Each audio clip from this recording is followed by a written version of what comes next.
Moses, the Boy Who Kept Trying. Book 2, Moses Finds His Path.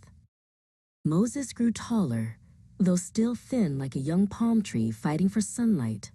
Life in Ganta never became easy, but Moses had learned to carry hope the way other boys carried footballs, close to his chest. His stepmother still barked at him, still sent him to fetch water before sunrise, still gave him the smallest plate at supper. But Moses would only smile and whisper, "God will make my road smooth one day." School became his safe place. Teacher Gonpu, now a little older and walking with a wooden cane, still welcomed Moses with a warm smile. "My son," he would say, adjusting his glasses, "hardship cannot break a good heart. Keep reading. Keep trying. One day you will surprise yourself." Moses tried. He studied at night by the faint glow of a kerosene lamp, tracing his notes with tired fingers. The teasing at school didn't stop. "Look at Moses's old uniform. Your stepma still feeding you dry rice? Moses, you can't even buy a biscuit." Moses felt the sting, but he remembered Teacher Gampu's words. So he stood tall, even when he didn't feel strong inside.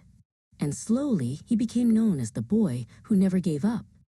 When Moses reached 9th grade, something extraordinary happened.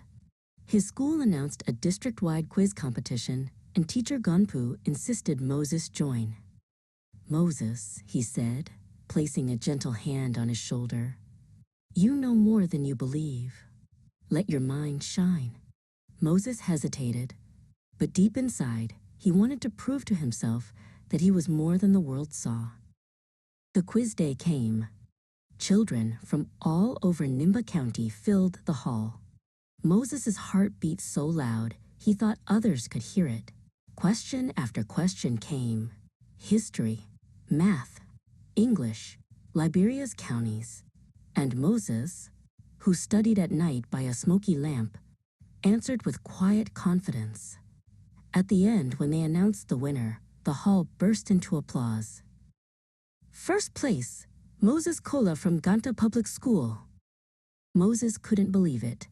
He held the small certificate in his trembling hands as his classmates lifted him up.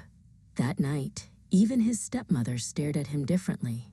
She didn't smile, but she didn't shout either. For the first time, Moses saw something soft in her eyes. Maybe pride, maybe surprise, maybe both. Years passed, and Moses kept winning scholarships and awards. He studied harder than ever, determined to make Teacher Gonpu proud. But when Moses was in 12th grade, Teacher Gonpu fell ill. One afternoon, Moses visited him in the small clinic behind the market. "Teacher," Moses whispered, sitting beside him, "you taught me everything." Teacher Gonpu smiled weakly. "No, my son, you taught yourself.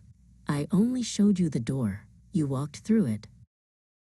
Teacher Gonpu passed away peacefully a week later. Moses cried until his heart felt hollow, but he also made a promise. "I will be someone who lifts other children the way he lifted me." With that promise burning in his heart, Moses applied to university and won a full scholarship to study education.